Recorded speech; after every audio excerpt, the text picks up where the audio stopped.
ಮುಂದಿನ 3-4 ದಿನಗಳ ಕಾಲ ಕಲ್ಯಾಣ ಕರ್ನಾಟಕದ ಪ್ರವಾಸವನ್ನು ನಾವು ಹಮ್ಮಿಕೊಂಡಿದ್ದೇವೆ. ಸಂಘಟನಾತ್ಮಕವಾಗಿರ್ತಕ್ಕಂಥ ಪ್ರವಾಸ. ಇನ್ನು ರಾಜ್ಯಾದ್ಯಂತ SIR ಮತದಾರ ಪಟ್ಟಿಯ ಪರಿಷ್ಕರಣೆ ನಡೀತಾ ಇದೆ ಮತ್ತು ಸಂಘಟನಾತ್ಮಕವಾಗಿರ್ತಕ್ಕಂಥ ವಿಚಾರಗಳು ಎಲ್ಲವನ್ನೂ ಕೂಡ ಚರ್ಚೆ ಮಾಡಬೇಕು ಅಂತೇಳಿ ಬೀದರ್, ಗುಲ್ಬರ್ಗ, ಯಾದಗಿರಿ, ರಾಯಚೂರು, ಕೊಪ್ಪಳ ಈ ಜಿಲ್ಲೆಗಳ ಪ್ರವಾಸವನ್ನು ಹಮ್ಮಿಕೊಂಡಿದ್ದೇವೆ. ಎಲ್ಲ ಜಿಲ್ಲೆಗಳ ನಮ್ಮ ರಾಜಕೀಯ ಸ್ಥಿತಿಗತಿ ಬಗ್ಗೆನೂ ಕೂಡ ನಾವು ಚರ್ಚೆನ ಮಾಡೋರಿದ್ದೇವೆ. ವಿಶೇಷವಾಗಿ ಸಂದರ್ಭದಲ್ಲಿ ಚರ್ಚೆ ಮಾಡುವಂಥದ್ದು ಅಂತ ಹೇಳಿದ್ರೆ ಬೀದರ್ ಇರ್ಬೋದು, ರಾಯಚೂರು ಇರ್ಬೋದು, ಗುಲ್ಬರ್ಗ, ಯಾದಗಿರಿ ಜಿಲ್ಲೆಗಳಿರ್ಬೋದು. 12% ಅಷ್ಟು ಮಳೆ ಆಗಿರುವಂಥದ್ದು. ಈ ಭಾಗದಲ್ಲೇ 30 ಲಕ್ಷಕ್ಕೂ ಹೆಚ್ಚು ಹೆಕ್ಟೇರ್ಗಳಲ್ಲಿ ಇವತ್ತು ಬಿತ್ತನೆ ಆಗದೇನೆ ರೈತರು ಪರದಾಡ್ತಾ ಇದ್ದಾರೆ. ಮಳೆಯ ಅಭಾವದಿಂದ ತೊಗರಿ, ಸೂರ್ಯಪಾನ ಇರ್ಬೋದು, ಹತ್ತಿ ಇರ್ಬೋದು, ಬಿತ್ತನೆ ಆಗದೇನೆ ಇವತ್ತು ರೈತರು ಸಂಕಷ್ಟದಲ್ಲಿದ್ದಾರೆ. ಮಾನ್ಯ ಮುಖ್ಯಮಂತ್ರಿಗಳು ಮೊನ್ನೆ ದಿನ ಬಸವ ಕಲ್ಯಾಣಕ್ಕೂ ಕೂಡ ಭೇಟಿಯನ್ನು ನೀಡಿದ್ರು.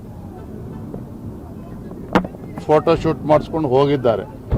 ನಾನು ರಾಜ್ಯದ ಮುಖ್ಯಮಂತ್ರಿಗಳಲ್ಲಿ ನಾನು ವಿನಂತಿ ಮಾಡ್ತೇನೆ, ವಿಶೇಷವಾಗಿ ಉತ್ತರ ಕರ್ನಾಟಕದ ರೈತರು, ಕಲ್ಯಾಣ ಕರ್ನಾಟಕದ ರೈತರು ಸಂಕಷ್ಟದಲ್ಲಿರುವಂಥ ಸಂದರ್ಭದಲ್ಲಿ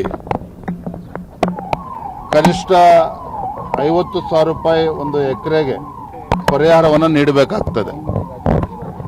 ಈ ನಿಟ್ಟಿನಲ್ಲಿ ರಾಜ್ಯ ಸರ್ಕಾರ ತಲೆ ಕೆಡಿಸ್ಕೋಬೇಕು, ರೈತರ ಒಂದು ಸಮಸ್ಯೆಗೆ ಸ್ಪಂದನೆ ಮಾಡುವಂಥ ಕೆಲಸ ಮಾಡಬೇಕು ಅಂತೇಳಿ ನಾನು ಆಗ್ರಹ ಪಡಿಸ್ತೇನೆ. ಮೊನ್ನೆ ಬಸವ ಕಲ್ಯಾಣ ಕೂಡ ಭೇಟಿಯನ್ನು ನೀಡಿದಾಗ ಉಳಿದಿರ್ತಕ್ಕಂಥ ಹಣವನ್ನು ಬಿಡುಗಡೆ ಮಾಡ್ತೇನೆ ಬಸವ ಕಲ್ಯಾಣದ ಅಭಿವೃದ್ಧಿ ದೃಷ್ಟಿಯಿಂದ ಅಂತ ಹೇಳಿದ್ದಾರೆ. ಅನುಭವ ಮಂಟಪಕ್ಕೆ ತಮ್ಮೆಲ್ಲರೂ ಕೂಡ ನೆನಪಿದೆ, ಹಿಂದೆ ಭಾಜಪ ಸರ್ಕಾರ ಇದ್ದಾಗ ಸನ್ಮಾನ್ಯ BS ಯಡಿಯೂರಪ್ಪನವರು ಬಹಳ ಮುತುವರ್ಜಿ ವಹಿಸಿ 100 ಕೋಟಿ ರೂಪಾಯಿಗಳನ್ನು ತತ್ಕ್ಷಣ ಬಿಡುಗಡೆ ಮಾಡಿ, 200 ಕೋಟಿ ರೂಪಾಯಿಗಳನ್ನು ತತ್ಕ್ಷಣ ಬಿಡುಗಡೆ ಮಾಡಿ, ಸುಮಾರು 500 ಕೋಟಿ ರೂಪಾಯಿ ಅಷ್ಟು ಒಂದು ಪ್ರಾಜೆಕ್ಟ್ ಆಗಿರುವಂಥದ್ದು. ಆದರೆ ಯಾಕೋ ಏನೋ ಕಳೆದ 3 ವರ್ಷದಲ್ಲಿ ರಾಜ್ಯದ ಕಾಂಗ್ರೆಸ್ ಸರ್ಕಾರ ಇದ್ರ ಬಗ್ಗೆ ತಲೆ ಕೆಡಿಸ್ಕೊಳ್ಳಿಲ್ಲ.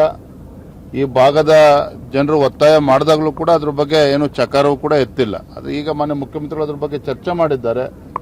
ಇವರ ನೇತೃತ್ವದಲ್ಲಾದರೂ ಕೂಡ ತತ್ಕ್ಷಣ ಹಣ ಬಿಡುಗಡೆ ಮಾಡಿ ಏನೇನು ಕೆಲಸಗಳು ಆಗಬೇಕು ಅದ್ರ ಕಡೆ ಗಮನ ಹರಿಸಬೇಕು ಅಂತೇಳಿ ತಮ್ಮ ಮುಖೇನ ನಾನು ವಿನಂತಿಯನ್ನು ಮಾಡ್ತಾ ಇದ್ದೇನೆ. ನಮ್ಮ ಕಾರ್ಯಕ್ರಮಗಳನ್ನ ನೀವು ನೋಡ್ತಾ ಇದ್ರೆ ನಮ್ಮ ಚಾನೆಲ್ ಅನ್ನ ಸಬ್ಸ್ಕ್ರೈಬ್ ಮಾಡಿ, ಪಕ್ಕದ ಬೆಲ್ ಐಕನ್ ಒತ್ತಿ ನಮ್ಮನ್ನ ಬೆಂಬಲಿಸಿ. ಹಾಗೆ ನಮ್ಮ ಕಾರ್ಯಕ್ರಮಗಳನ್ನ ಲೈಕ್ ಮಾಡಿ, ಕಮೆಂಟ್ ಮಾಡಿ, ಅದನ್ನ ಬೇರೆಯವರಿಗೂ ವಾಟ್ಸ್ಆಪ್ ಮೂಲಕ ಶೇರ್ ಮಾಡಿ. ನೀವು ಹೀಗೆ ಮಾಡಿದಾಗ ನಮ್ಮ ಚಾನೆಲ್ ಇನ್ನಷ್ಟು ಮತ್ತಷ್ಟು ಜನರಿಗೆ ತಲುಪಲು ನೀವು ನಮ್ಮೊಂದಿಗೆ ಸಹಕರಿಸಿದ ಹಾಗಾಗುತ್ತೆ. ಇದು ನೀವು ಯಾವುದೇ ಖರ್ಚಿಲ್ಲದೆ ಕೆಲವೇ